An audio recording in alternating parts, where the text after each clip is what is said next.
This is Mike, and you're listening to the Dynasty Hotseat.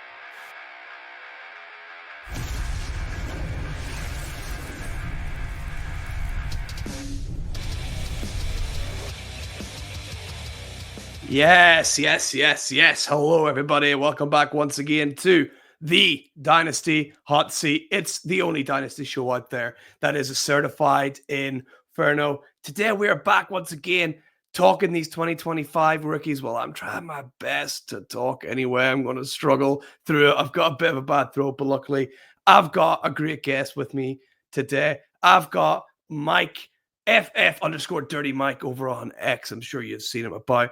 He does some stuff for Campus to Canton. He's a host of the Back to Divi podcast. He's got some cool stuff coming out too, which, Mike, I'll let you explain a little bit more. But first of all, great to have you on the show. Thank you so much for coming on. How are you doing? I'm doing great. That was a professional intro. The inflection, the energy was so good. Thank you. Thanks for having me on here. Over at Campus Kin, which is it's a fantasy league where you have your college side and your NFL side. Your college players go to your NFL side. I got picked up by them a couple years ago as draft analyst, and they forced me to expand my tree to go to full Devi, including freshmen. So I just love college football. So I love looking at these players. I love analyzing them from the NFL prospect lens. As far as like stuff I'm working on, I'm the host of the Back to Devi podcast. We crushed it last year with our evals, really did.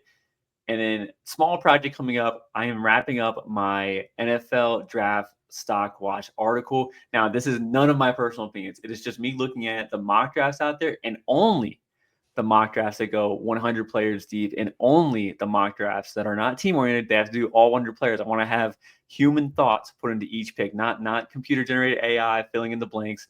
I want to have all these mocks. Anyway, I do a draft stock watch, doing the preseason, mid-season, end of season. Then we'll do after the bowl games, and we'll do after the NFL Combine, and then we'll do like one more like pre-NFL, just seeing the public perception and movement of the players. It's a little bit eye-opening, definitely some surprise in there, but that should be coming out here in next couple of days. I absolutely love how much things change depending on what time of year it is. There will be a guy every year, right? 2 years ago, Sean Tucker was a locked-in first round dynasty pick. Last year it was Troy Franklin. It's going to be somebody else this year, right? We just don't know who it is yet. There's names falling off. I'll just throw some fun tidbits out there. Running back Damian Martinez from Miami and running back Donovan Edwards have not been in a single mock draft ever, like period, since like preseason. So like they're kind of dying. Ollie Gordon dropping like a rock.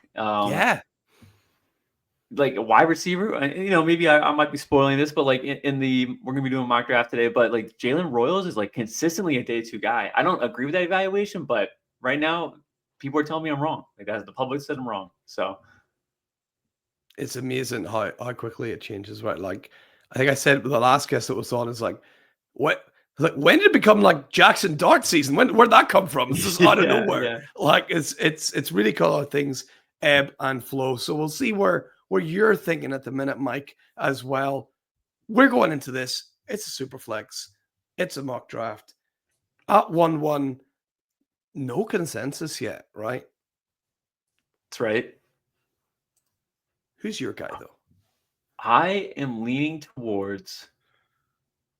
Let me just say this. I don't enjoy the QB class, and I'm leaning towards Cam Ward. Cam Ward had a very easy schedule this year, but the one trait that he has is the most coveted trait you find in the NFL, and that's his escapability in the pocket, right? The NFL over the last probably 10 years, have moved on from the pocket passer system QB to saying, let's get a guy that can extend the play and just make it happen with his legs. And Cam Ward kind of fits the mold of what today's NFL is doing, so he can fit multiple schemes. And if a team doesn't have a strong offensive line, that's okay. He can extend the play for another second or two. So Cam Ward is my 101 pick.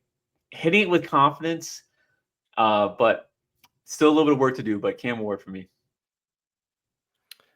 Yeah, I don't think I've ever heard the words, like, was it incarnate word? Is that where he started? Word? Like, yeah. I think that's like the most press this college has ever got, because every time you hear about Cam Ward, that has to come up. It's like, that's where he started. He started incarnate word. I have no idea where it is. I don't know what it's all about, but it's a pretty cool name, right? Is that like a religious college? I'm not sure. It sounds like right? I don't know. I don't know the FCS conferences that well. It might be a historical black college too. I really don't know. So I don't do too much FCS. But like some quarterbacks are like they can come out of nowhere. Like Carson Wentz came from North Dakota, Trey Lance came from North Dakota, both FCS quarterbacks. Cam Warden, I guess, added to that list. He came from the FCS. I'm sure there's a handful of other ones from those lower levels, but like those are the three that come to my head when we talk about the FCS, not the FBS, but the FCS level. FCS. And with Cam Ward, are you saying you put him a tier ahead of like the other quarterback? Doesn't matter where he ends up, you think that's the guy you're going to go with, or is there a particular landing spot where you'd go, ooh, or a landing spot for someone else where you might be flipping it? No, I think I'm going to be choosing him no matter what for landing spot. I'm not too confident on this quarterback class. Like, so for example, last year's class of Drake May, Jaden Daniels, Caleb Williams, I think those three guys are all a tier above Cam Ward. So as far as like this class goes, he's number one, and I'm sure mock drafts have him. Well, my article has him a little bit. It varies, but I'm sure once everything's said and done, he will be a top 5 pick. But like, I don't think NFL teams want to. Like they're reaching because of necessity. Like you can't win the NFL without a QB anymore. It's no longer a defensive league. So I think I'm sticking with Cam Ward no matter what. He's just very versatile. Fits.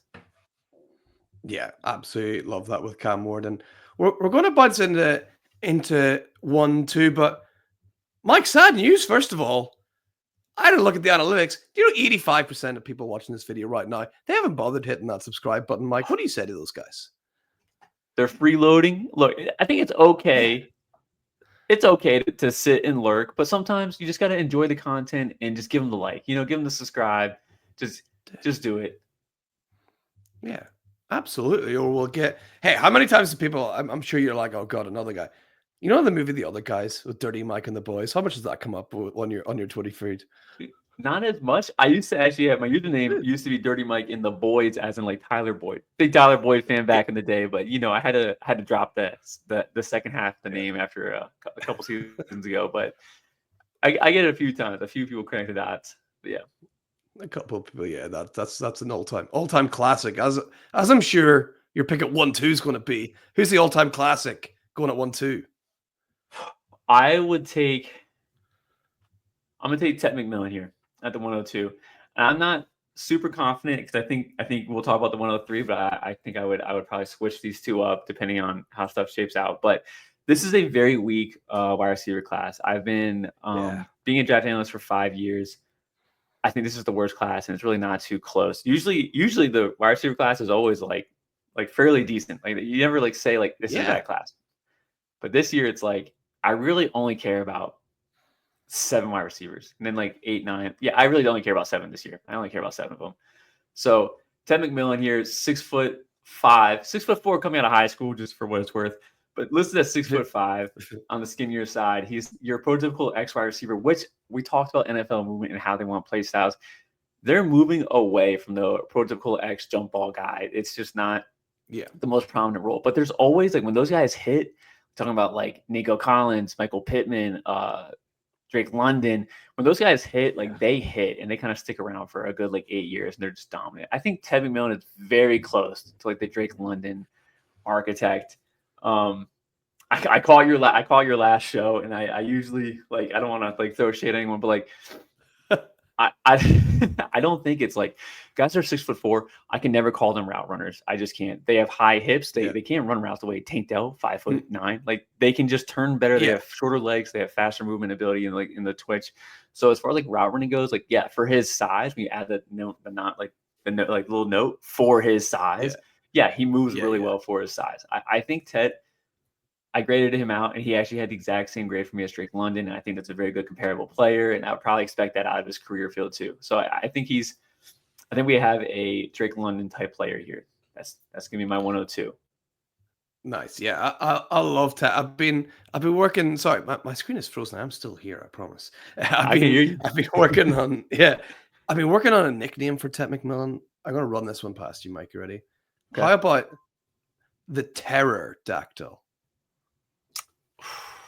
I don't know. People would. I can see where you got it from the letters and from looking at the name, but like, would people know?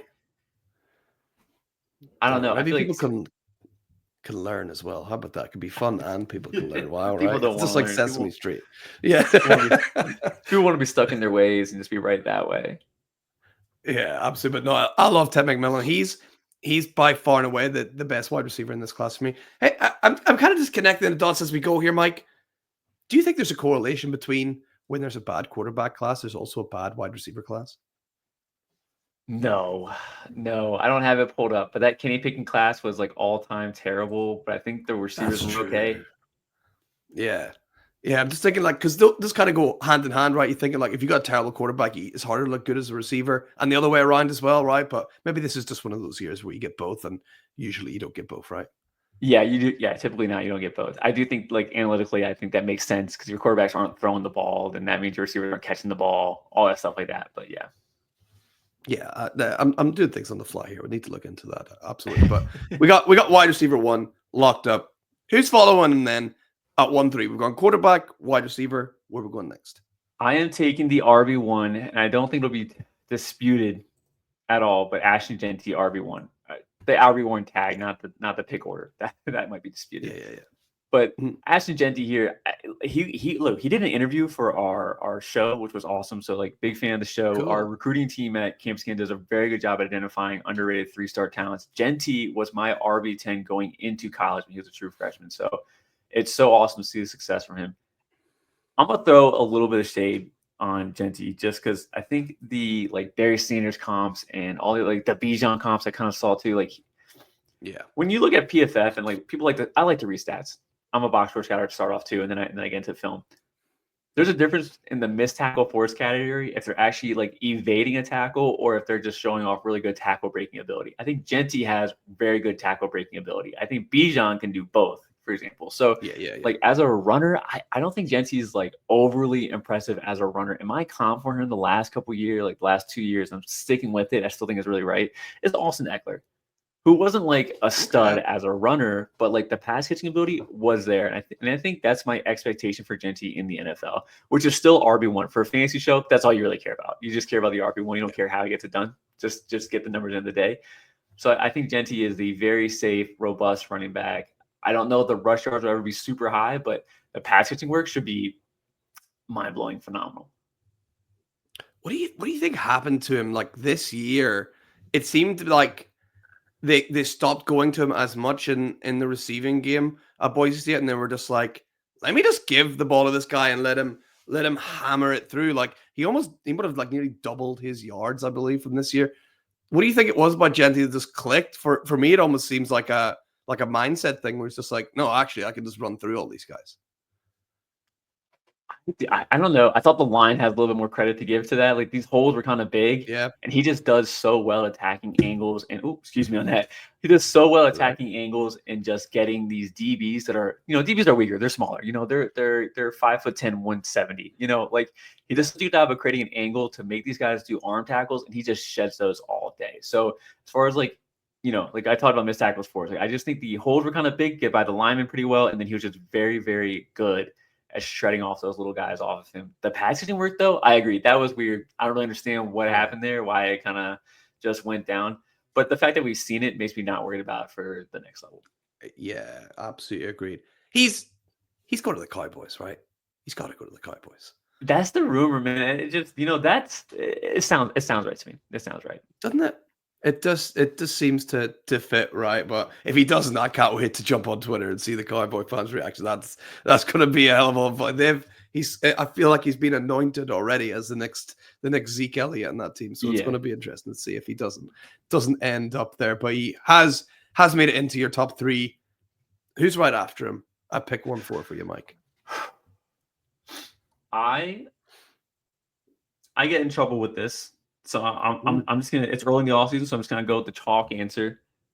Sometimes I just don't care if a quarterback is drafted in the first round. I just don't believe in the talent. I didn't believe in Will Levis really transitioning well, but this is an early mock draft, and I'm just gonna believe in Shedeur Sanders, quarterback from Colorado. I think he's a very good pocket passer, but like his pocket like awareness, I think is still terrible. His movement ability really isn't there. I think he needs to go to a established scheme that has a really nice offensive line, good weapons for him to throw to. I think that's what he needs. And then he can be successful in that. But if he goes to, I don't even know, like the Raiders, like who's he going to throw to? Yeah. That line looks terrible. Like if he goes to a project team, I think it's going to not do him justice. And I'm always afraid of like damaged goods. Like the Raiders, I don't know what they're doing for head coach or for whatever the whole coaching staff is. Like it feels like goes to the Raiders. It might be one of those situations where like Baker Mayfield, where they're just rotating new like offense coordinators every single year and stuff like that. And he's just going to be destroyed from the constant movement of coaching staff. So I'm going with Shedeur. I think he's a first round pick. I'm not overly excited about the talent, but first round quarterback. I'm just going to trust it for now. We're early in the offseason. Like I said, don't be afraid of hitting those hot takes. I haven't used it yet. I've got a big hot take button on this show. I've not pressed it yet, but something will happen on the screen for any hot takes. You let me know if you got a hot take loaded and ready to go, and I'll be ready on that button, Mike. But we'll see. For now, Shedeur is slotting in right where he needs to go at 1-4 for now. I like him at the Giants with Malik Neighbors. I think that's a nice duo there. If they can fix that offensive line, that would be where I would like him to go. But he's at 1-4 for now. We'll move on from Shedeur. I think a lot of people talked about him. We can pass by him now and go to 1-5. Okay. I don't think you're using that hot take button until maybe the end of the first. I'm just giving you a heads up. Okay. But or maybe this might be a mild take. I don't really know where you sit on this one. Travis Hunter's my pick at the 105. I've been saying since he left Jackson State, I was like, this is a wide receiver. He has the movement ability of Kadarius Toney, like his yak movement ability is just like Kadarius Toney. The route running it's improved. It's improved year to year. And the dude is so like he is a student of the game. Like he doesn't really care. Remember the clip of like Cam Newton trying to wave to him and like talk to him in a pregame routine, and he just waves off Cam Newton, like, no, I'm like focused and locked in. That's the type of stuff you want to see. Like that's a player that wants to be a champion. And I think he's a two-way player at the next level. I don't think he's a phenomenal cornerback the way like some people talk about. I think the ball skills, the knowledge and the reading the play, he's so good at that. But every single time he's played against a physical threat type of wide receiver, those 6'4" prototypical X's, he's just been dunked on. He's been dunked on. So I think he could be a starting nickel for an NFL team, but he doesn't want to do that. Those guys don't sell jerseys. They don't make money, So I think he's a wide receiver first. He can be a wide receiver one for a team. And I think he might get rotated in for like 20-ish snaps a game. So like half the snaps on defense, maybe a little bit less, like a rotational CB 4-5. But I think Travis Hunter's a locked in early pick and a wide receiver. So I'm at him at the 105.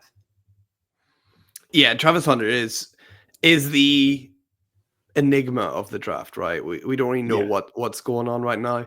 Most people seem to be agreeing with you, Mike, where, I mean, for the reason alone, he wants to make money, right? He's going to play wide receiver. Like that is something that you obviously want to do. That's where the paycheck is at.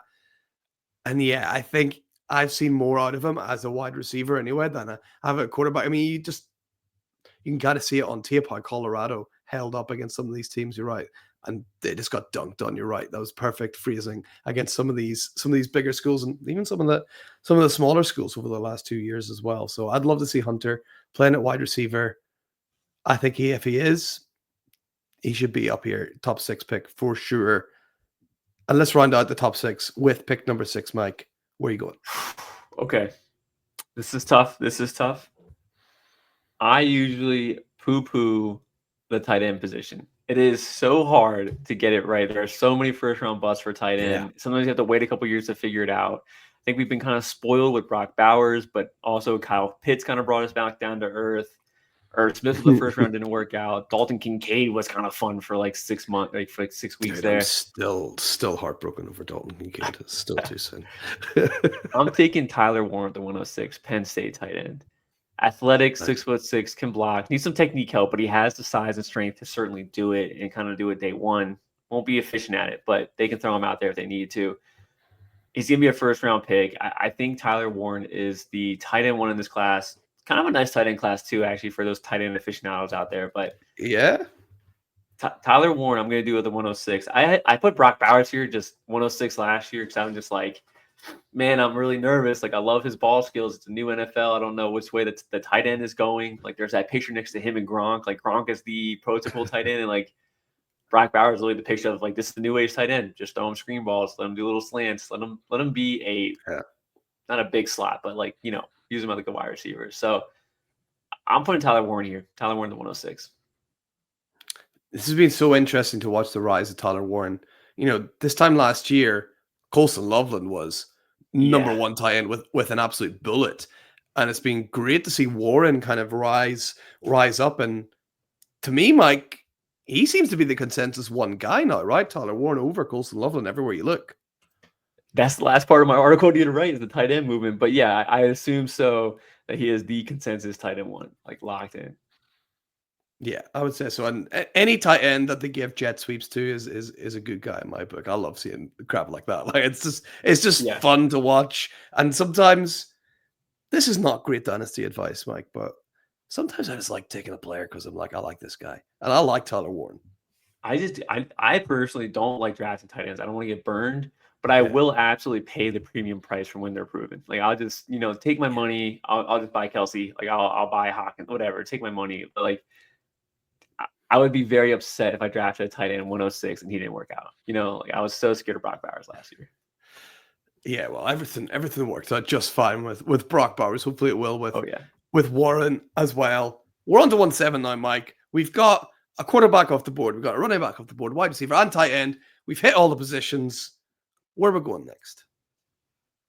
Okay, I'm gonna go with Luther Burden here at the 107. Luther Burden, wide receiver from Missouri. He's kind of constantly banged up, so he's never been like 100% like ever. He's still productive. His last year was his best year. The wheels just fell off Missouri this year, and I do not have an answer for any viewers of why the wheels fell off, because the OC was great. It should have been a copy and paste. Like they lost defensive talent, not offensive talent. Like it was weird. Yeah. Luther is like a yak specialist and a great athlete. He doesn't really separate as a route runner. His route running again is like it's good enough. It's in the good enough category. He's okay. He gets the concepts. Yeah. He's not really efficient. Also, this class is just lacking route runners. But anyway, creative play calling, I think he can kind of crush it. So I'm here with Luther Burden. He has a lot of positive indicators. Early declare, 1,000+ yard receiver as a second-year player in the SEC, the hardest competition that there is. That we have seen super high levels of success out of him. So Luther Burden 107, and I feel pretty good about this. Like if I'm gonna see him in the middle of the first and I need wide receiver help, like Luther, I'm feeling pretty good. I'm feeling very good about this. What do you think? I'm not all the way there. I keep seeing Deebo Samuel's name mentioned with Luther Burden. Yeah. I'm not quite all the way there, Mike, with that. I just don't quite. I can kind of, I get it, but I don't see it, if that makes sense. Yeah, I think everyone just, it gets a little lazy when they're like, oh, a yak guy, this is going to be Deebo. And then if you ask Felix, who owns their company, he never liked Luther, so he'll call him Vicious Chenault, But and then I was for a little bit, like for early career, I was actually calling him Curtis Samuel in college, but I think he should have a better career than Curtis Samuel in the NFL. But yeah, he's a guy that you really want to give the ball to in space. He can run routes fine, like it's good enough, but like you want to have 2-3 manufactured plays for him and let him just tear it up. He is an insane athlete too. So I think the public's gonna cool on him. They kind of a little bit cool on him. It doesn't really show in the mock draft, but no one's talking about him like that. But I think they'll get very excited if he does show up to the combine, because I think he'll blow out of the water. He'll perform so well. Yeah.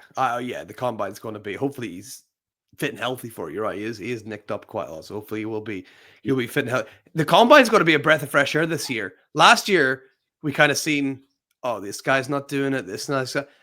I think this is a bit more dog eat dog. People have got something to prove this year. It's a lot tighter than it was last year. So I think we might see even the big stars doing most of these exercises, which would be great to see, right?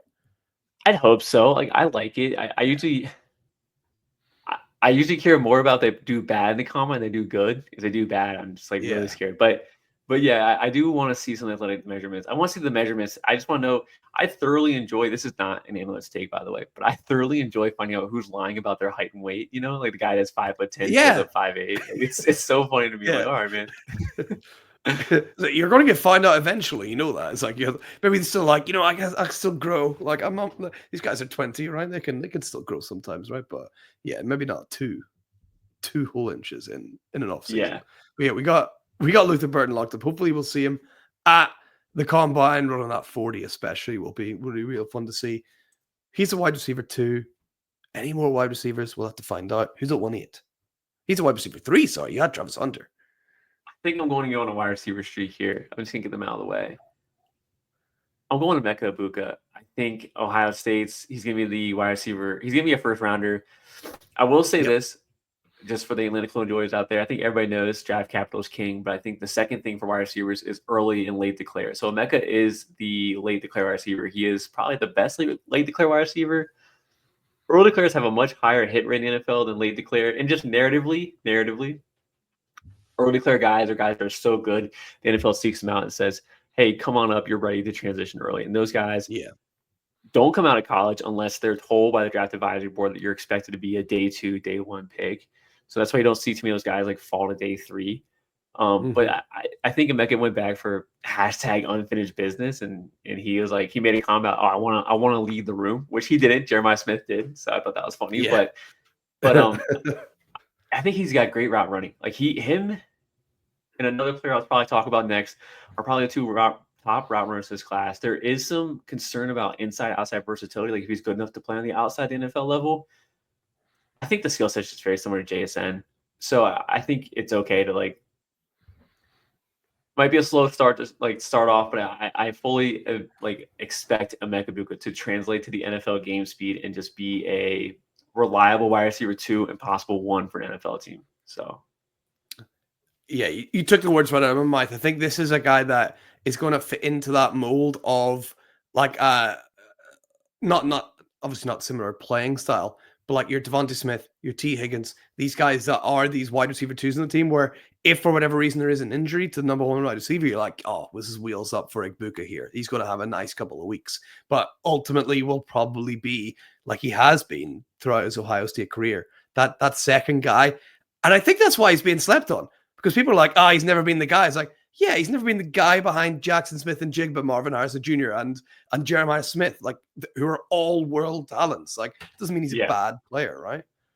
No, that's it too. And like that used to be a big like trend, like I want to say like 5 years ago, about like, oh well, so and so never led the room. It's like, okay, well, Amon-Ra never led the room. Like so and so never led. Like it's been a big list of names actually that have kind of proven it wrong and been a leader. Justin Jefferson, right? Yeah, just Jefferson with mine. Yeah, Jamar. Yeah, that works out there too for him. I want to say Chris Olave didn't lead either. I'm not too sure about that one though. But there is a list of names of players that never led the room that worked out just fine. Yeah, absolutely agreed. So like Egbuka, I'm sure we'll join that list, and we're moving on to 1-9. Who you got there? Matthew Golden, Texas wide receiver, is my 105. Dude, he's so good. He's good. He's good. We were in on him. That was another guy. I just, I don't want to like put his business out there. He DM'd us one day, like our company and like one of our contributors, because we were talking about him. A lot of us were very big fans of him. I think he was our recruiting team wide receiver 10. I had him at 5 myself, actually, so very excited about how this worked out. But he DM'd us, "What's G5?" And we had to explain to him the difference to the G5 and P5 competition in college football, because he initially committed to Houston, which was a G5 team. And we're like, this is really weird for a player of this caliber to go to one of these schools like that. Anyway, he made the jump up. He transitioned well. I think he's got some amazing footwork. The head fakes on his tape, you just turn on the highlight tapes too. Like the head fakes are really good. Like he incorporates the full body into his manipulation, not just footwork. I think that's kind of special. And if you, a lot of teams run zone, but I really love seeing the man-to-man coverage, because if players can't win consistently man-to-man, then I don't think they could be, a stud in the NFL. Like you're just Jefferson, like your upper echelon. Those guys can win 1v1s. Golden wins 1v1s from like technique perspectives. And he showed off some great hands, like some one-arm grabs this year, throws behind him from Quinn Ewers, who, I'll tell you what, I'm not going to be talking about Quinn Ewers today. I'll tell you that. But some balls from behind him, like he shows everything I want to see from him. The main issue is I don't think he has the long speed. He's definitely a more quick than fast type of guy. If you watch the playoff game against Arizona State, he caught a nice like slant route. Yeah. All 4 of the DBs caught up to him. All of them, like all of them caught up to him. So it was, I think long speed's the issue, but like this player has everything you want: quickness, separating ability. I'm very, very pumped for Matthew Gould. Is it?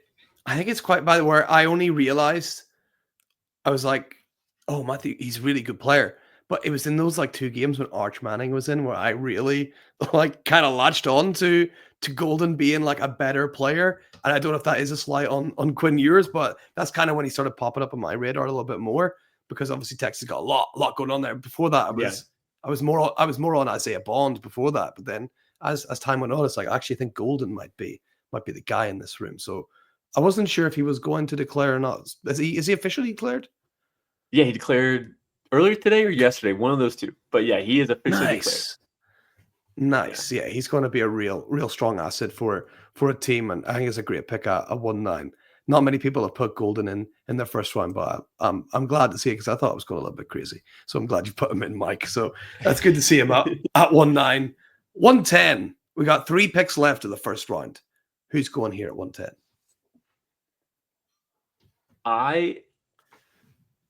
I'm gonna get a little cute here. Here's my hot take. I'm putting Devin Neal, Kansas running back here. Oh, look at that. The hot take button has been.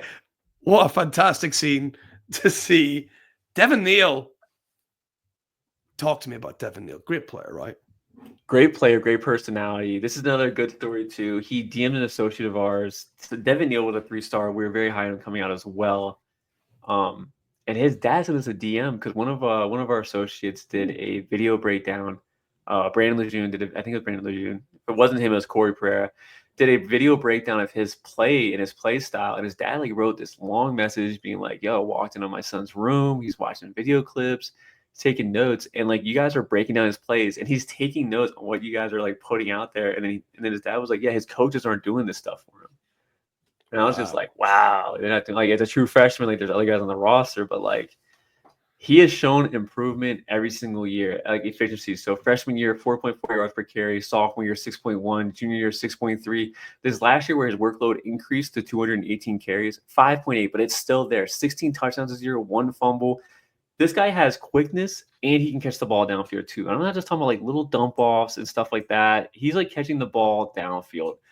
Prototypical size at 5'11", 215, and he has really good lateral agility and burst. I think he's just all-encompassing, shows an actual true workhorse role. You can use him for goal line dudes, you can use him as a pass catcher, and he really kind of cleaned up his run blocking too, his pass pro the second half of the season. So I'm very big on Devin Neal, and just giving little tidbits from the mock draft stock article I'm writing. It used to be very split. He's either a day 2 guy or someone thinks he's a 6-rounder. The last 3 mock drafts have all put him firmly in the middle of day 2, pick 60 to pick 80. So we'll see if that trend continues. Twitter isn't too big on him right now, but you know how the hype train is. They'll find a week. It'll be a Devin Neal week coming up sometime. Yeah. So yeah, absolutely. He's a really interesting prospect because I remember doing these videos last year, and a lot of people had Devin Neal in their first round last year because they thought he was going to declare. And he goes out, and I mean, talk about almost identical season. Rushes for 1,200, 16 touchdowns, receives for 200. Almost an identical season, really oddly. And all of a sudden, people aren't putting him in their first rounds. And I'm like, what? But why? It's not like he regressed. He didn't get worse. He continued this really high level of production. So he's been a bit of an enigma for me as to why people haven't had him as high up. So just like Matthew Golden, Mike, I think we're in the same wavelength. I'm glad to see Devin Neal in your first round as well. And you're right, his hands, that's for me. That's what stands out to me. He's got really, really good, natural hands. Not one of those ones we spoke about. Was it Jeanty we spoke about earlier? We were like, yeah, I've kind of seen him do it. He can do it. It's good enough for me. Whereas with Neal, you're no, it's a real asset of his. A team's going to hopefully use that in the NFL, right? Yeah, I think the real key too when looking at running backs and passing, a lot of it's really kind of checking the box for me nowadays, but seeing the transition to a runner. Sometimes running backs will pause after the catch to actually look upfield, survey what's in front of them in the movements, and then they'll run. Other guys will just kind of catch and they're already not slowing down a step. So that's kind of the big thing I look for in running backs as far as being if they're quote unquote a good pass catcher. I would love to see volume the way some people do. I want to see volume as well, but that's really what I'm looking for. Is just the transition to a runner after the catch. Yeah, absolutely. And Neal can certainly do that. What's the penultimate pick you've got for us, Mike, for this fantastic first round? I'm going back to wide receiver. Well, I would think that if I'm picking back in the second, I'm a little bit nervous about the wide receivers at this point. There's probably another two names I care about here, and I'm just going to scoop up the one. I'm Yeah. scooping up Isaiah Bond, wide receiver from Yeah. Texas. Very similar to Luther, where he's been dinged up all season, but he's played through it. And I think it's really shown. I feel like a lot of his routes and deployment second half of the year for Texas have been like clearly like he's just running decoy. He's just out there as like a name threat where they're like, oh, well, we have to respect Isaiah Bond. So it's been like a tough eval for him. But if you watch like the first 5 games or even like his Alabama tape, the routes are nice. He's a really good athlete too. I can't remember his 100-meter run time, but I'm sure he's a super low 4.4 upper like 4.3 type runner. The flexibility is there. The hands though, I don't know. Like it's not as bad as Xavier Worthy, but he does do the like jump up in the middle of the air the way Garrett Wilson does. For no reason. Like you don't need to jump. You can just put your hands up and catch it where you are. Yeah. So the hands are a little bit of a concern, not to the level like of I gave Worthy's name out there, but Quentin Johnson too. Like they're not as big of a concern, but this is certainly a player that like come like your actual dynasty rookie drafts like in March, might be like a discount player. I don't think he'll fall out of day 2. I've seen the mock drafts are pretty consistently moved him from the first round to the second round. I think that's probably where he belongs for this year. But I think he's a very good discounted player to grab at that point. I've heard some people saying Worthy's combine record is already under threat from Isaiah Bond. Do you think some of those injuries might mean probably not? I assume he has enough time now to actually come back from these injuries and just like, really rehabilitate. But no, I don't think he's up to Worthy's level of speed. Yeah, I don't think so quite, but he's still definitely that guy that you're right. You have to respect him because he can take the top off for sure with that speed. So Bond is locked in as your penultimate pick. But who's the final pick of the first round for us, Mike? I think I want to go with like a very chalky answer, just so people don't get too mad at me. I think I'm gonna go with Martin Hampton, running back from UNC.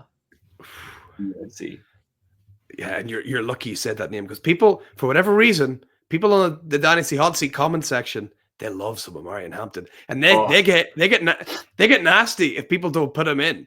Like there are several videos where Hampton doesn't make in the first round.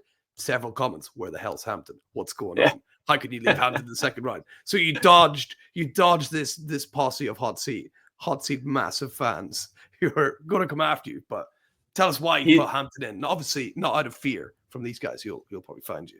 No, I do. This is my biggest issue with him, and I think he has a ton of wasted movement. He has very quick feet, and he makes guys miss. But like the build-up speed is a little bit too slow, and it's usually what I want. I want my running backs to have like that nice, fast first step, and I think Hampton's kind of missing it because like you don't get that much space in the NFL. Long runs don't happen off the NFL, so he won't have these big runways to build up speed. But I do think he has that nice, like quick footwork in the phone booth. But like once he finally decides to go, it's a little bit too slow for me to really care about. It reminds me a lot of like Dameon Pierce and like Brian Robinson, who had the ability to make guys miss. And then like, it's like, where's the speed? Like, give it to me. I don't really care that you can run 22 miles an hour on a 60-yard runway. Like, show me what you got in like the 10-yard like span.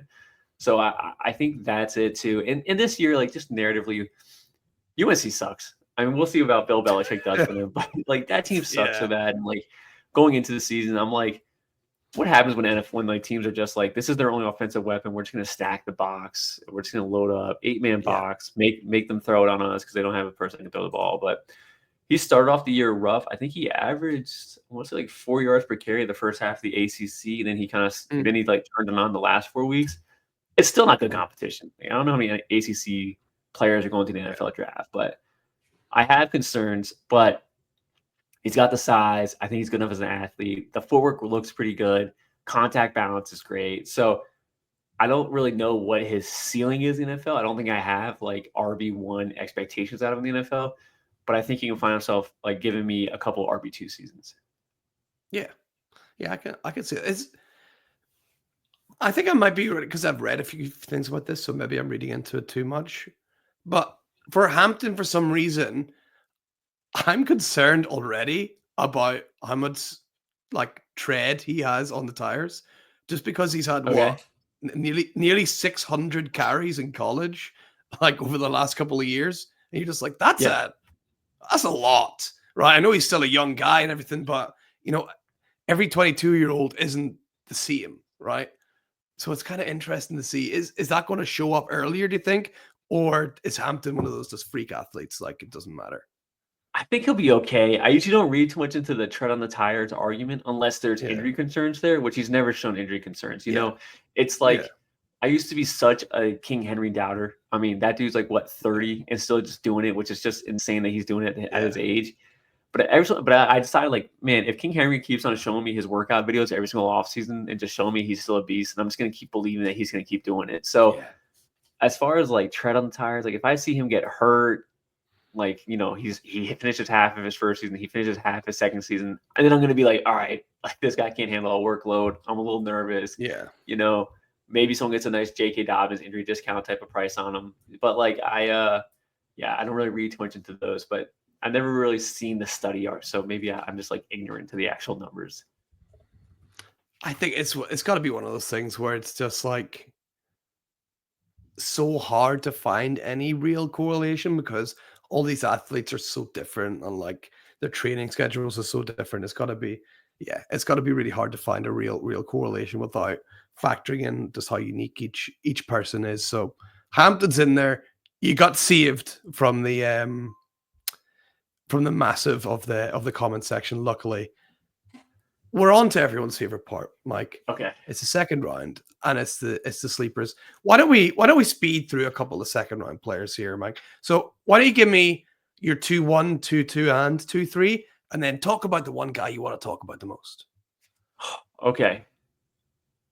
Without putting them in order, I think I have to go Colston Loveland. There's still a huge fan group out there that still think he's a first round tight end. I don't personally agree with it, but if it's a first round tight end, then I'm gonna feel pretty good in the early second grabbing a first round player. Yeah. I'm taking Alec A.O. Manor here, and I'm taking another hot take. I'm just getting cute here. I'm taking DJ Giddens, I think, Kansas State running back. Ooh, yes. It's super early, so everyone's going to forget about these hot takes in a couple weeks or so. So thank God. We'll see about the comment section. I have Giddens as my number 3 RB right now. Might move that around, but we'll go with Colston Loveland.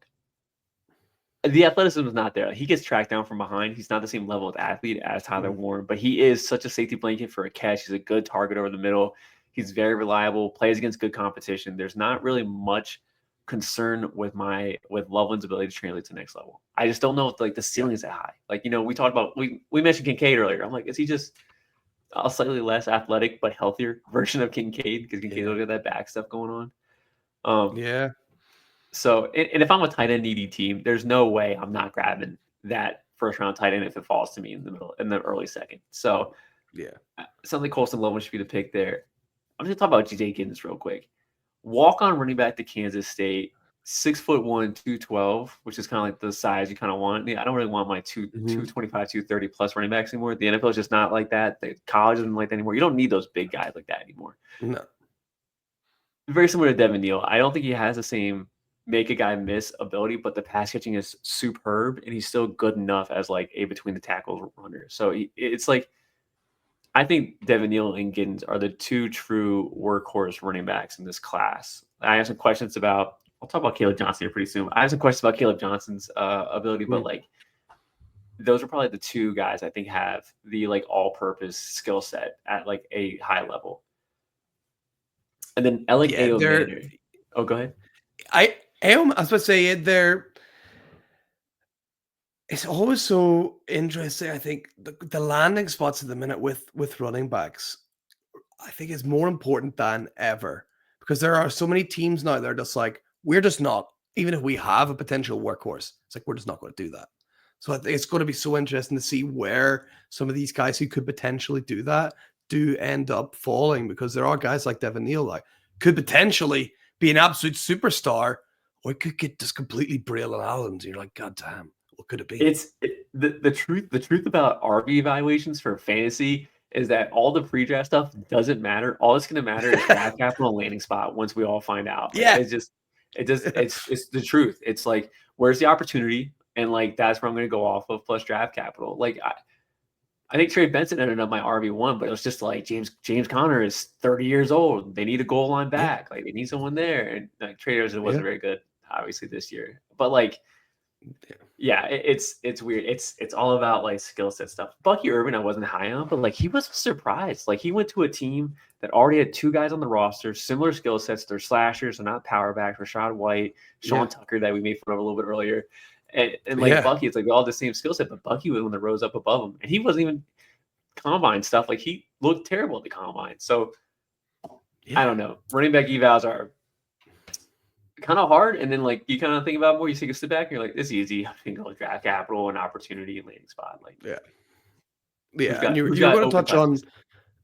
Yeah, exactly. Who's going to get that control of the ball, right? That is the most important thing. And you're going to quickly touch on Io Manor there as well. Friend of the show, Jay Sign, is big fan, and I always pay attention when Jay has something to say. So tell me about Alec as well. You're a fan of him too.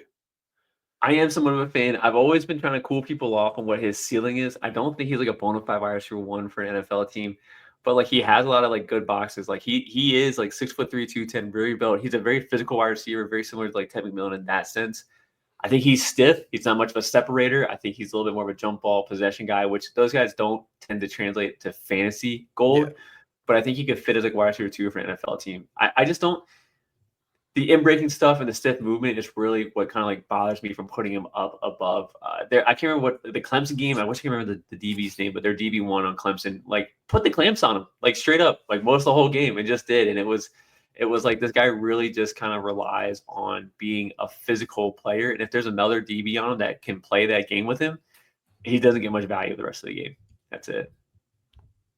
Who was it? It wasn't Travis Hunter last season. He absolutely torched, was it? There was a team It was Travis Hunter. He torched Travis Hunter for like 300 yards. Yeah, he can't hand up physical wide receivers. He caught the ball off his helmet. Like, and I expect the NFL corners to know how to play the physical game. I mean, they're there. They're more developed too. Like these kids are all young college kids. Like 25-year-olds are a little bit more developed than the 20, 21-year-olds coming out of the NFL or coming out of college. So I don't have like a worry about him not touching the field. I just don't think the ceiling is that high with him. But that's it. Yeah, also, he is a great athlete. Like he tore his ACL and like all this other stuff. But his athletic measurement, and he came back early from injury too. Like he's hashtag quote unquote built different. I'm sure we'll hear that sometime this week, especially around the combine. That's like put it on your bingo sheet, right? Like that's one of the ones that's definitely gonna be mentioned. So that's 2-1, 2-2, and 2-3. Who's at 4, 5, and 6 for you? Caleb Johnson's got me on this for sure. We'll give Caleb Johnson some love. Yeah. Give me Jackson Dart. Caleb Johnson, Jackson Dart. Yeah. And I don't want to get too cute for another tight end. I don't want to do that. Sorry. Let me go back to this well over here. Give me Trey Henderson. You're going to hit the Harold Fannin button, were you? Was that close? I don't know how big that guy is. Like, is he? You might show up 6'2", 210. Like, I'm like, I really don't want.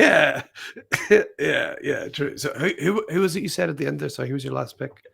Caleb Johnson, Jackson Dart, and Jackson. Yeah, Caleb Johnson, Jackson Dart, and Trevion Henderson. Yeah.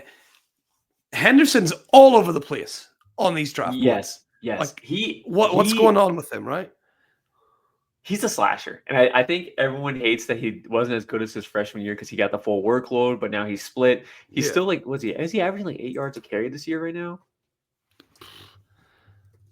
So he's just phenomenal pass catcher. Like he runs routes. He has manipulation routes. You don't see that from like running backs, which is kind of insane. So I like, again, full confidence in his running ability. Yeah, he had 133 rushing attempts for 961 yards and 10 touchdowns. 7.2 was his average. Wow. He's just the NFL.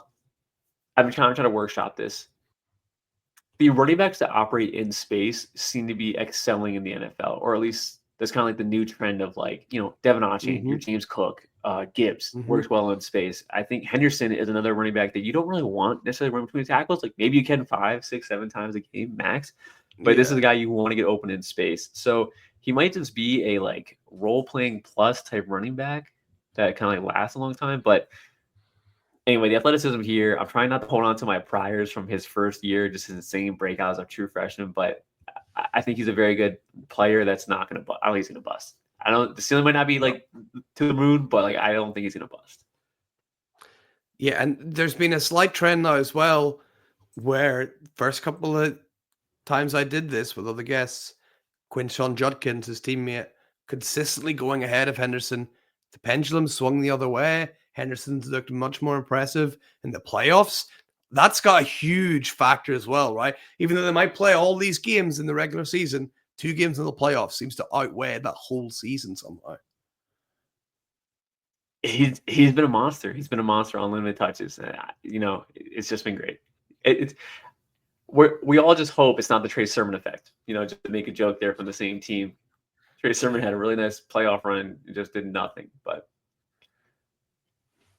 this is the time of year where you see on Sleeper people picking up Trey Sermon, right? It's almost like this time of year, like someone picks up like Trey Sermon, Tom Brady, God forbid Henry Ruggs. Like these guys are. This is like this time of year where these guys start trending and like getting. Yeah, I love comp right? season. Just the random comps get thrown out there. Like this guy is so and so, and this guy is this guy, and it's like I don't know. You know, I remember last year someone put out Malik Washington. It's just Zay Flowers, and it's just like it's absolutely not.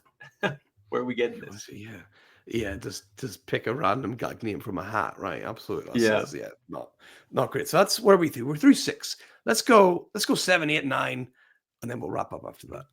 Okay. Can I just do quick blurbs on Caleb Johnson and Jackson Dart though? Fire away, of course. The holes Caleb Johnson run to are just massive. And the reason why I have Amari Hampton higher than Caleb Johnson is just because like the quick little footwork. Like he does have faster footwork than Caleb Johnson. But Caleb Johnson's like tackle breaking ability, I think, is higher than Hampton. So it's very weird. So I wonder what Caleb Johnson looks like when it's not the all Iowa offensive line running down people's throats. So but like he checks a lot of boxes too. Very interested. A lot of mock drafts have him in the mid-second. So for our purposes, he probably goes much higher than what I gave him credit for. But I don't think I'm going to go lower than mid-second for him in any of my other mocks I ever do. And then Jackson Dart, I think this class only has 2 first-round QBs. Yeah. But I think Jackson Dart is like the premier day 2, like whatever team missed out on the premium picks, like they need a guy. He's going to get an opportunity. I think that's Jackson Dart all day, and I'm willing to take that risk mid-second. I need a quarterback. Let's see how he does. And if he does start, and let's say he has like 1 or 2 really good games, that's a value increase like immediately. Like people will, I'll give you like a first plus for him, you know, something like that. He's a starting QB at that point. So Jackson Dart, I kind of like here. Really don't think he's a first-round NFL pick, but I do think he will, honest to God, get his fair shot. There's way too many quarterback opens in the NFL, and this is a very poor quarterback class. You can see someone like Cleveland, right? They got a 2nd-round pick, do they? Like they're probably not going to take someone in the 1st round, but 2nd round, Jackson Dart, Cleveland makes sense in my head, right? Yeah, they bring in like all the wishy-washy backups, you know, like Drew Lock's coming in, and we'll bring Gardner Minshew, and we'll just have the 3 guys battle it out like that. You know what I'm saying? Yeah, I can see all those Musketeers coming in for sure. So Jackson Dart, it's going to be interesting to see how high he rises up, because he's that train is coming out. This week was definitely Jackson Dart week from what I've seen online. So we'll see where the buck passes to next. So let's move on now to let's go 7, 8, 9 with your picks. Okay. No order, just gonna give the names real quick. Let me get Rashard Smith, Xavier Restrepo. Oh man. Do I do a quarterback here? I don't think I really want to. Like, do I do Quinn? Good. You could go Quinn yours. Is he declared? I know he said he declared today. He said he's like today. It was today, because I seen a weird quote from him last week. He was like, "Who said I was going back to college?" He's a bit snippy with it as well. So he declared today officially. He did declare today officially. He has, I think, until the rest of the month to back out of that declaration. But and we'll see if that's a trend now, because Miami did it twice, and I really thought Quinn was going to be going to Oregon, get the NIL back from them, like $4 million, which is more than his rookie contract would probably be. That's what's going to happen to him. But so Quinn's like, His arm talent out of high school, I thought was pretty decent, and it just seems to have gotten worse every single year. He's gotten a shoulder Yeah. injury every single year. These deep balls are just kind of like lollipopped. Like some of them are really accurate in the right spot, but it's like, dude, give me some like more velocity. Like throw a better path on this ball. Like you're definitely throwing Yeah. interceptable balls, but outside those deep balls, he's like very careful. He doesn't do a lot of turnovers. He executes the short area intermediate scheme so well. So I think creative play callers can definitely use him if that's they want to use him. Kind of like we made fun of a lot of Bo Nix. We called him bubble screen Bo. There's a game in the NFL this year where he threw, I think, for 213 yards, and 200 of those yards came off a yak alone. Like that's Bo Nix, but he does have the ability to actually make a good deep ball throw here and there, which makes him kind of deadly. But I think Quinn Ewers could be like the short area version of Bo Nix without the legs. Like I think that's probably maybe best case scenario for him in the NFL. How much do you think he's living off his like hype coming out of high school and maybe as a freshman? Like, because I've been really like looking at college in depth maybe for like 2 years now, and I seen Quinn Ewers and I was kind of like, this guy? I was like, really? Like this is the guy everyone's been talking about? I didn't quite see it. Do you think a lot of players? You kind of mentioned it with Trevion Henderson earlier, like that freshman hype, that huge hype. Yeah. For me, Quinn Ewers seems to be living off that still a little bit. I would like to lie to myself because I don't care about high school pedigree going into year 3 of a player's playing. I could care less after like the first 2 years. I want to see stuff on film.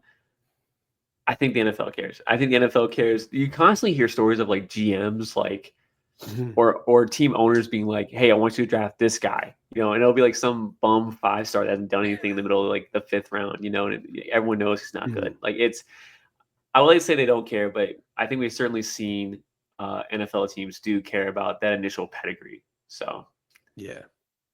I think definitely he'll get drafted 2nd round probably, right? Quinn Ewers. He's like been following these mock drafts. I think I had him in like late 2nd now in these mock drafts. So like I think he'll probably slow down to early 3rd, and we'll see him and Jackson Dart flip places because that's where Dart's at right now, which is kind of weird. But I think Dart will float himself up to like late 2nd, early 3rd. But yeah, I think Quinn Ewers will be viewed as like priority backup QB. And then of course, you know, me and you were talking about landing spots opportunities. So we'll see what that dictates. And I think that's really, I think Quinn, like the 1st round dream is dead, but I think the opportunity is what's going to dictate his value coming real NFL drafts. Yeah, absolutely agreed. And who are the other 2 guys that you had mentioned there before Quinn Ewers at 7 and 8? Brashard and Xavier Restrepo. I'll talk about Restrepo first. Restrepo went to Miami. He's like a 5th-year guy. He is like your robust, stout, like thick slot receiver. I'm very worried about his athletic testing because it's probably not going to be super good. Like it's not like it's going to be a dud, but like there's no way I'm expecting a 4.4. You know, I'm crossing my fingers he runs a 4.5. Like so he's one of those more quick than fast, like crafty slot guys. Shouldn't be like a number 1, but like you're kind of hoping that it's like, you know, the Patriots where they're using like Wes Welker and like doing all these quick slots, and like that's what you're hoping. Just reliable chain mover, short area passer, maybe a flex fill-in for your NFL teams, for your dynasty squads. But like, that's what you're hoping for out of Restrepo. He's he's a character too to talk to. But that's that one. Then Brashard Smith from SMU.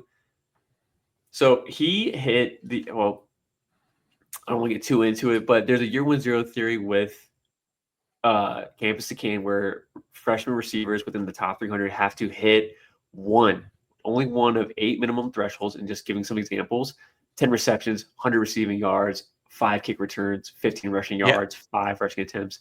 They just need to hit one of those, and then they have odds of being a wide receiver 1 in the NFL. And only like 4 guys have beaten it without hitting the year 1 0. Brashard hit 6 of the 8. And then his role for Miami just never expanded. He was just a yak guy that they gave a couple screens to, a kick returner. He transfers over to SMU from Miami, converts from wide receiver to running back. And we saw him as a yak threat. He was phenomenal as a yak threat. And it just transitioned so well to a running back for SMU. Very much a like Tyrone Tracy type effect here with Brashard Smith. And he just looks electric. And his athletic comp by 24/7 Sports coming out of high school was Tyreek Hill. He is He is that that kind of level of athlete. Now, Yeah. I don't think like today you can call him a Tyreek Hill level athlete, but that should at least instill confidence that like he's not a bum on the athletic measurement scale. So I Yeah. think he is like maybe one of the better change of pace backs. I think change of pace backs probably Henderson and Smith are probably premier change of pace backs in this class. And usually I don't really like to hype up those guys too much because they're very limited on touches. They don't get the ball down the middle that much. But so I do expect Brashard Smith, like you're hoping for that like Nyheim Hines season where Nyheim Hines finished like RB20. Like That's right. I think, yeah. yeah. So I think you're hoping for the change of pace back that gets the one good like season. The Tyreek Cohen, you remember him? He had that one like RB10 season. Yeah. So I think that's best case scenario for Brashard Smith, but very much no slouch. Yeah, no slouch indeed. Hopefully he's got better injury luck than Tariq Cohen has had since that season, which has just been unfortunate for Cohen. Was he the guy that got tried to post like his return workout on Twitter and got injured on the live stream? Was that Tariq Cohen? I think it might have been. Yeah. Yeah, it was him. Yeah, he did it toward ACL. Shows his thing in, retore his ACL. Super unfortunate. Bounced around, I think, a few practice squads, and then he just did like a formal retire thing. So unfortunate. So unfortunate. So we got our last 3 picks of the second round then, Mike. Who's rounding up at 10, 11, and 12 at the back end? I have been super disrespectful to Quinshon Judkins, so he'll have to headline this group. So Quinshon Judkins got to get in there. Yeah. Man, I don't even know. Like, I don't really like anyone else that's available nowadays. This is where it gets hard for me. Like, this is the line for me of players that I just don't care about. And as a manager, like, just go ahead and get out there, pick your guy. Yeah. I'll put out Jordan James here, and I'll put out Dylan Sampson. So it's just 3 running backs. Dylan Sampson's had a hell of a year. He's so good. He's so good. But the issue is that, like, I haven't seen the numbers for him. But last year with Jalen Wright, for example, Jalen Wright played against the lightest boxes in the NFL, like the number 1 lightest boxes. So, like, watching his, like, quote unquote nuanced running style, like, you just never got to see because he never had to showcase it. It was just spaced and he had a lot of speed. Dylan Sampson, I think, has improved on vision. His second level vision was so bad. He's just running into DBs at the second level, and he's a smaller guy. So, like, these guys are getting off the tackle. It's not Ashton Jeanty who's just destroying the DBs when they kind of try to tackle him. Like they got Dylan Sampson. But I think the vision has improved. Footwork's good. Speed is there. Like, he should, like, I'm sure he's a 4.4 runner. I'm sure he is. Maybe even lower than that. So, with athletic talent plus the production profile at SEC, he should kind of be a early day 3, maybe slides him back at day 2. The hype's not there, by the way, for any of this stuff. Like, he's really not showing mock drafts, but I do think once everything's said and done, he should be in that range. With Judkins, I have a hard time evaluating players and ignoring like their freshman season, like Braylon Allen you brought up. If I ignored Judkins' freshman season, he looks like a very ordinary power back to me. He did have some highlight plays this year, some nice like digs the foot in, some good cuts, making a guy miss, and then like getting another like 5 yards as like a power back runner. But like the shiftiness really isn't there. There's also some like, there was some locker room questions lingering from Ole Miss. He clearly left that team on bad terms. So character concerns, which, as far as us goes, we're just going to trust what the NFL team does. If the NFL team get him in like the second round, like I can probably just write it off as like a nothing. But if he like falls, then I'm going to assume like there are character concerns there. So Judkins has just not looked like a phenomenal runner to me lately. So I think there's some very serious, gotta be careful about this.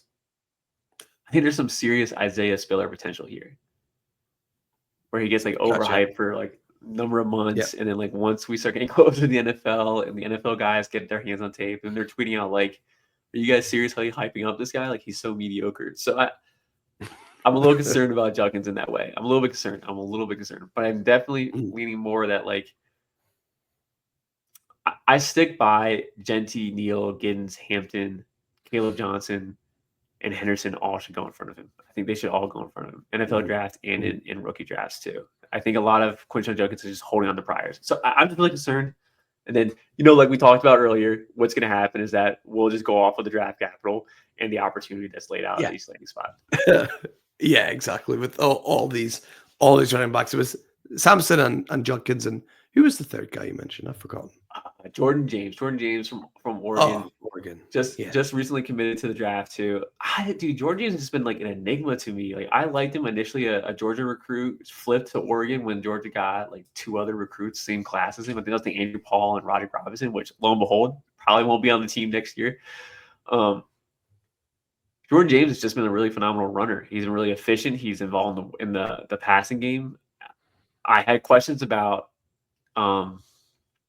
Bucky Irving and his running last year. I have the same ones about Jordan James. Like none of these guys really see contact that well. He's just not very good at handling contact. So I'm a little bit worried about him. There's no buzz about him. No one's talking about him. So this could honestly be a dead pick on arrival, like right away. But I'm intrigued. I just want those name out there as a name I'm intrigued by. And I will say this just before you cut it. My like spicy hot take would have been to take Will Howard here at the end of the second. I've been a Will Howard fan. I think he has a lot of tools. Decision making, it just needs to improve. Actually needs to improve. But he certainly shows all the stuff an NFL team would be like, hey, let's grab this guy, throw him on the practice roster. We'll try to develop him. We'll see what we got a year or two. So Will Howard would have been maybe my pick there. And I could have taken more tight ends too, but I don't know. The tight ends is there. You want to see the testing for them. You want to see what they're really like. Harold Fannin is a bit of an unknown for sure. So you want to see exactly what size he is, what weight he is, like how fast is he? Like just kind of see. There's one guy I'm dying to ask you about, Mike, before we get out of here, and it is maybe my favorite sleeper because I'm like I don't know what the hell's going to happen. What do you do with a guy like Nick Nash who just won the Triple Crown and like looked unbelievable, but is playing against like garbage man? Like I don't know. Like what do you do with a guy like that though? I avoid G5 guys are so hard to translate. Like, and some of these guys do. Like, I was a huge Close Secure fan, for example, when he worked out really well. Yeah. Nick Nash is a QB converted, like 6'3", like 195 guy. He's a 6-year player. I have yet to see a 6-year player do anything in the NFL. So it's like the learning curve is like it took forever. It took forever to figure it out. He figured it out at like the Mountain West level. So watching his tape, I think is more of just a jump ball contested catch guy. And even doing that at like the G5, like if he was doing it like that, just being honest, that was George Pickens in college. But George Pickens had like that attitude and athleticism where I can like write it off. Like the dude is so phenomenal at it though that I believe in him in the NFL. Now he's doing this at the Mountain West at the G5 level, and I'm just like, there's no way DBs aren't going to destroy him, eat him up. Like he can't separate. So I think that's what the NFL is built around. It's just separation. So, but I don't want to poo-poo your sleeper. Like you grab him in the third round, like get your guy. Like I'm just like, look, he won the Triple Crown. I'm like, this is so. Like, I've fallen for this before. I've fallen for production before. Last year I was like, man, Cody Schrader is going to be the guy. Just like I'm making the same mistake again, but I see it on tape. I'm like, I find it really difficult to look at the defensive players and see how good they are. I find it as much easier to see like what the offensive players are doing. I'm like, wow, that's really cool. And I find it really hard to pick up. I'm still learning on, well, actually that was just poor defensive play. Do you have any tips for that, or for anyone else listening who's maybe in the same boat? The G5 is just so hard to succeed from going up. I think you can ignore the G5 players unless they have very early production and like and insane athletic abilities. So without like that though, I usually just ignore G5 players. Like I'm trying to think about the hits lately. Deontay Johnson was G5. He's a hit. Khalil Shakir took a while, but he was a 5th round guy. I gave him a 2nd round grade though. I really like Khalil Shakir. Sky Moore had one little like release move trick in the bag, and like he just couldn't translate well. Like he couldn't handle the physicality of the game. He just got destroyed. I just always I grade like 5 G5 guys a year just because I don't want people chirping in my ear about like, what do you think about this, random player at some small school. But that's it. I would just say avoid that. Avoid the guys that you think are just jump ball guys. So I feel like people start out at like they'll start out just watching the highlight tapes, and that's fine. Like you can just start out that way. But if his highlight tape is just all jump balls, it's just like you should just know that like Sure, That's he's it. dunking on guys that will be selling insurance by next year. Like that's fine. Yeah. But it just won't translate to the NFL. Like the contested catch receivers they're done. Their time is done. Yeah, So. I think you might be right. And I can't let you get out of here without mentioning who's like your sleeper guy. Do you have like a guy you're like, this is the guy I'm taking like my third, fourth rounds, like as much as possible? I'm gonna tell you this. I've crushed it 3 out of the 4 years for my sleeper picks. It was Khalil Shakir, Amon-Ra was my first year. Jalen McMillan was my one last year. Nice. So I don't really know until like the draft picks come in. It might be Mhm. Devin Neal. I think this is a really deep Yeah. running back class. Some of these like some of these names are gonna be pushed to the 4th round, right? The average day 2 running back, there's about 6 on average last couple of years. So I think it might get pushed down, and you'll find some really nice, like not just 1-year values, but like multi-year values coming out like the 4th or 5th round this year. So like I think the sleeper picks are probably coming from the running backs. Also, I forgot to talk about Cam Scatterbo. I think he's just Cody Schrader. I just want to say that. I think he's just Cody Schrader. I think he's the same thing. Just he seeks out contact. He doesn't avoid it. And it's just like, that's fine. But once again, like they know how to tackle in the NFL. This isn't the remnants of the Pac-12. You know, like they'll tackle him. Like, he won't, his running style will not fly at the NFL. And I should give more love to the tight ends. Like Mason Taylor, no one's really talking about him too much. I think some of the deeper guys do know him. I think Mason Taylor's great. Gunnar Helm's a name I'm keeping my eye on. Harold Fannin, we joked about Harold Fannin, but man, I just want to know how big he is at this point. Like, I'm kind of concerned. So the way I was talking, we were talking about Nick Nash, like the same G5 stuff. But like, we'll see. If someone like said like Harold Fannin should be in the 2nd round of your mock draft, I'm like, what are you doing? I'd probably be like, yeah, man, you're probably right. Like, I don't know yet, but Yeah. There's still a lot of moving pieces here. We don't know everything that's definitely happened, but I know one thing for sure, and that's so we really appreciate you coming onto the show today, Mike, and can't let you go without reminding all the folks listening where can they find all your brilliant work online. You can find me at FF_Dirty Mike. My writings are at Campus, the #2 Canton. Again, football league format where you have your college side, your NFL side. You draft 2 teams. These college guys, they'll go to the NFL once they hit the NFL draft, which makes draft night so much more fun because you're like, man, I hope Matthew Golden's a top 50 pick. And like, and then you find out Troy Franklin, who you thought was a 1st rounder, thanks to Twitter, like he falls to the 4th, and you're like, oh. It's exciting. It adds a whole level of competitiveness and skill, and I think it also adds more layers of excitement and mistakes. And it's actually a very forgiving format. The college landscape is changing so much, so really just want to encourage everyone to try one of those leagues out, find some other beginners, get it going. But yeah, you guys can find me out there. I'll be releasing a lot more draft content. I'm very, very active with the Senior Bowl, so I'll be heading out there too. But find me on X at FF_Dirty Mike. Absolutely must follow for sure. And if you made it this far, hey, make sure you're hitting that like and that subscribe button. You can hit that bell if you want to, but I don't really care about the bell, but hit it if you want, go ahead. But make sure you hit that like and that subscribe for sure. From Mike and from me, thank you once again for tuning in. And remember, for anything Dynasty you need to know, keep it locked on the Certified Inferno. See you next time.